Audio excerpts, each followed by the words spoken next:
So I am a very big fan of Warhammer, mostly Horus Heresy now, but I still like Warhammer 40k, especially the lore. And this is a book channel, so I thought let's make a video about what you should read if you want to get into Warhammer novels. Now, I think I'm in a good spot for explaining what you should read because I don't have like the Warhammer brainworms that have melted my ability to judge whether or not a book is good or not just because it has the Black Library label on it. You know, there's some fans out there that are like, oh, so good, it's so good. And it's like, this book sucks. Like I had that happen with some Dark Sun books. Everyone in a group I was in was talking about how amazing they are. And I was like, are they gaslighting me? Like, are they gaslighting each other? Because these books are terrible. But the thing is with Warhammer novels, most of them are very good, but I mean, even the worst ones are just kind of bad, but you're happy to read them because it's a faction you care about. But I mean, some of the books in here are just like, holy crap, this is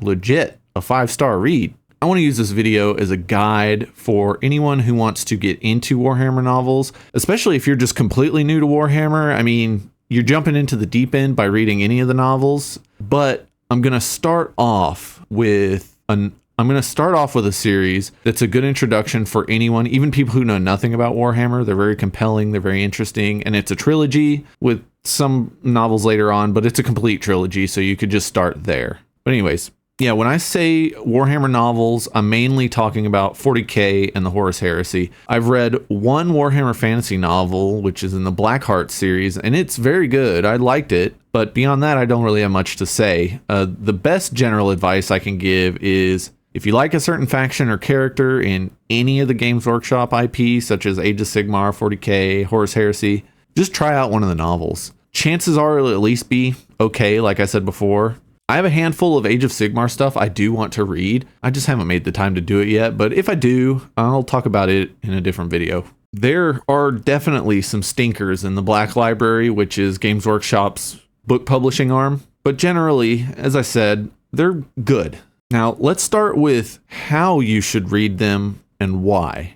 I think that audiobooks are the best way to enjoy Warhammer novels for two very important reasons. One, the narrators are some of the best in the industry, and the books just work in an audio medium in ways that other things don't. I can't explain it, but after listening to over 4,000 hours of audiobooks in the last 12 years, they are just built different. They're so good. And like I said, the narrators are amazing. And the other reason is the physical books are impossible to source because Games Workshop doesn't know what it's doing when it comes to logistics and production. So you might get the book, you might not. I've heard so many horror stories from fans that are like, I needed to get that limited edition book. It was literally the last one I needed, and it was gone in 25 seconds from the time that it got posted for sale. And it's like, and now I have to pay hundreds of dollars for a $50 book to finish my collection. And then you'll go to Half Price Books and stuff, and they'll have a ratty paperback that still has stickers from being in a library on it. And it's $60 because that's the only time it's ever been printed. I bought a couple of the Primarch novels, which are not good, so they're not going to be recommended in here. I got them for cheap, $11 used or $10 used. They're $90 now because they have not been printed since 2017 or something. It's just ridiculous. So the other thing is getting them digitally. At least you'll be able to read them and you don't have to spend an exorbitant amount. And like I said, the audiobooks are just really good. This first series is the one that is for everyone, even people who know nothing about Warhammer. You can at least read the first book in it and you will be happy. It is a fun science fiction, mystery and an action detective story. And the trilogy builds up to some crazy cataclysmic events that are just super cool. And that's the Eisenhorn series by Dan Abnett. Now, Dan Abnett is the superstar of the Black Library. I mean, this guy helped create the modern iteration of Guardians of the Galaxy, the one you see in movies. When he was working on that comic book run, that's the first time that those characters kind of got put together. And he even has a writing credit for Guardians of the Galaxy Volume 2. So here's the best way I can describe Eisenhorn. John Wick with psychic abilities leaves a path of destruction across the galaxy as he does whatever it takes to accomplish his goals. It's crazy. I mean, There's literally a scene where he goes in to talk to someone at like a bar and the guy acts tough and he just grabs the guy and smashes his face through like a glass like bottle or something. It's crazy. And it turns into like a shootout and he like jumps out of a window into like a speeding vehicle and it's just awesome. And it's first person narration. And one of the things that makes this so ingenious is Eisenhorn himself is an investigator for like the religious branch of like the Imperium of Mankind. And what he's doing is he's going down these dark paths to stop these bad things and these bad people. But it's first person narration from his perspective. And so you see people questioning his judgment on what he's doing to accomplish his goals. And he's like, I'm the good guy. Like, I'm not doing anything wrong. Like, the stuff I'm doing is perfectly logical for accomplishing what I have to do. Is it though? Like, this guy's slipping. And you can see like his descent if you pick up the clues. If you don't, you're just like, oh, la-di-da, we got the hero doing the hero stuff. But no, like some bad stuff is happening. And like, how far do you go to accomplish goals? Like, you keep towing that line, eventually you will cross it. And that's what I really like about the Eisenhorn trilogy. And now there's also the Ravenor series by Dan Abnett. And Ravenor, he was Eisenhorn's protege. And then something happens and he's off on his own. And it's third person narration. And it's interesting because while Eisenhorn focuses on a single person, in Ravenor, you're still focusing on Ravenor, but the dynamics of like the team he puts together and kind of the reason why he has to have a team instead of being a solo act like Eisenhorn is really interesting. It just wasn't for me. I didn't enjoy that first Ravenor book as much as I did anything in the Eisenhorn trilogy, so I just kind of stopped. But I'm tempted to pick it back up. I started it immediately after the Eisenhorn trilogy, and maybe I was just being a little too harsh. So also check that out if you want to kind of move on from Eisenhorn and kind of slowly get your way into the Imperium of Mankind. Oh, and both of those series are narrated by Toby Longworth, and man, is he a good narrator. Like, everyone on here is a good narrator, and I'm going to mention them as we go through because they're definitely worth looking out for. And sometimes you can find just a random Warhammer book you want to read or are vaguely interested in, and then you see it's one of your favorite narrators, and just go for it because it will be worth it because they're just a joy to hear tell you a story. Now, if you want an introduction to pretty much the current 40K timeline, I suggest starting with the Dark Imperium series by Guy Haley. Now, it isn't the most up-to-date story. I can't remember what the most up-to-date one is, but they kind of release these like big books every time there's like a narrative shift in Warhammer 40K. The most important narrative shift in the current setting is the rise of Bobby G. Robute Gilliman. And he is the Primarch of the Ultramarines, the blue and the gold and the white, the most important and the best Space Marine chapter. And man, the series is just really good. Guy Haley is just a fantastic author, and this just oozes all of the 40K vibes. You get to watch the Ultramarines, which I've already said, the best chapter, fight their way through unthinkable horrors while dealing with good old Papa Nurgle. I love this series as a starting point for new readers because we get to see all of the Imperium of Man in 3 great books. We see how the Imperium works. We see the different factions such as the Mechanicum and the Imperial Guard and of course the Space Marines. And then we get a first-hand account of like the religious zealotry you see in the Imperium of Mankind and that whole branch of the Imperium. And it's just really, really good. I highly recommend it. Like, I think it really is kind of the best way to see what the Imperium of Mankind is about in the current 40K setting. And these are narrated by John Banks, who,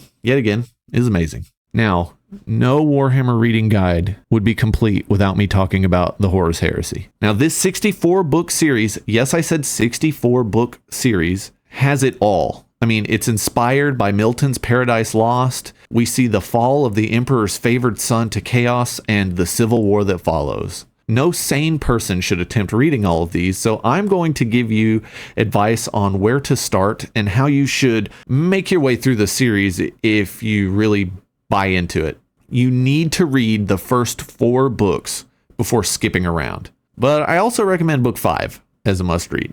Now, the first 3, Horus Rising by Dan Abnett, remember him from earlier? False Gods by Graham McNeil, and Galaxy in Flames by Ben Counter set up the entire series. I mean, these books are moving at like a rocket pace. You can tell as you get further into the series that they really kind of slowed down how quick the narrative was moving to like the final confrontation between the heretic legions and the loyalist legions. But early on, man, you've got this lightning pace of kind of getting everything going, and they're very, very good. Now, the Flight of the Eisenstein, book 4, is a very tight, very action-oriented story. I mean, they all are. We're talking about Warhammer. We've got Space Marines tearing stuff up. But it gives you a different perspective than the first 3.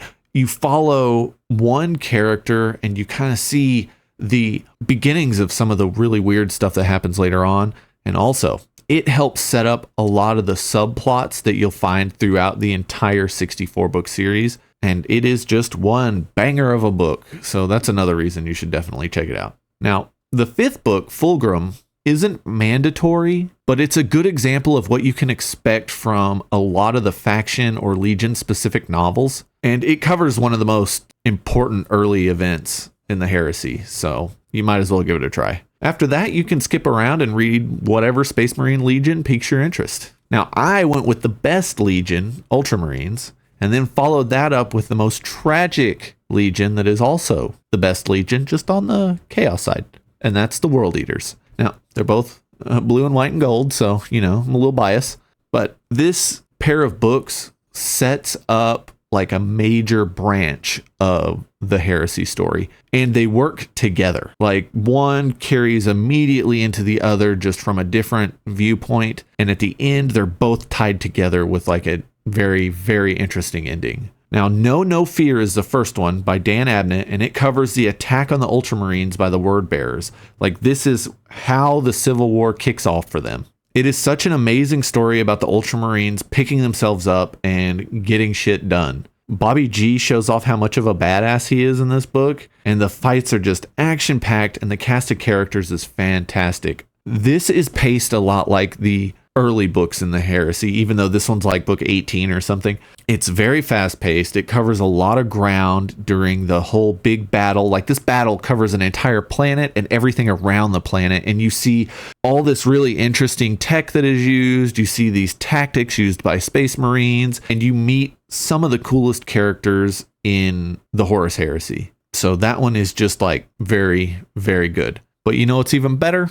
Betrayer by Aaron Dembski Bowden. Now, this happens around the same time as the events of No Fear, but it follows the World Eaters as they assault an Ultramarine planet used to train like new recruits and stuff. This is one of the main objectives of the Rebel Legions. If they can knock out the best Legion early, then they have a chance to win. You follow Karn, who is one of the most badass characters in the Horus Heresy, and he is a like commander in the World Eaters, and you follow him during his assault on this planet under the command of his Primarch Angron.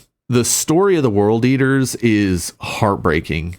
Their broken Primarch has corrupted them, and it has created a perfect dichotomy to the Ultramarines. So every legion has a number, and the World Eaters are the 12th Legion, and the Ultramarines are the 13th Legion. And the 13th Legion thing alludes to like the Lost Roman Legion, which is cool because the Ultramarines are very Roman inspired. But anyways, getting back to the 12th Legion, which is very Greco-Roman inspired, they share a lot of the same characteristics as the Ultramarines, like honor and duty and stuff like that, but they've been broken by their Primarch. So you see the Ultramarines as what the World Eaters could have been, and you see the World Eaters as what they have become because of all this, and it's just tragic. Like, their nobility and their honor have been corrupted by Angron, but you still see glimpses of it throughout this book, and it makes it all the more heartbreaking. Like, that's one of the overall themes of the Horus Heresy, is the sense of loss, because the Imperium of Mankind, while awful, was trying to unify humanity to defend themselves against a harsh and unforgiving universe, and it all falls apart. So, real quick, what I just mentioned are like the major plot points of the book. There is a subplot between Karn and Argel Tal, who is a member of the Word Bearers, that is the definition of brotherhood forged in the fires of combat. It is beautiful. So definitely check those two out if you want to get into the Horus Heresy and you don't really have a bias toward any legions.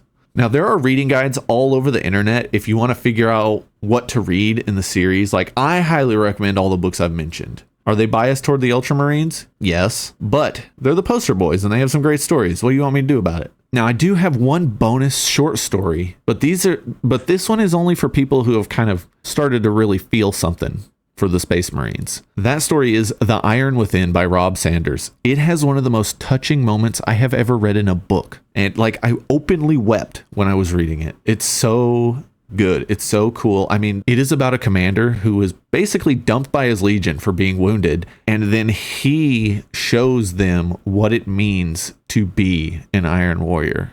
Like, he does not break. He will not break. Like, the Iron Warriors fall to heresy. He does not, and he shows them what it means to be Iron Within.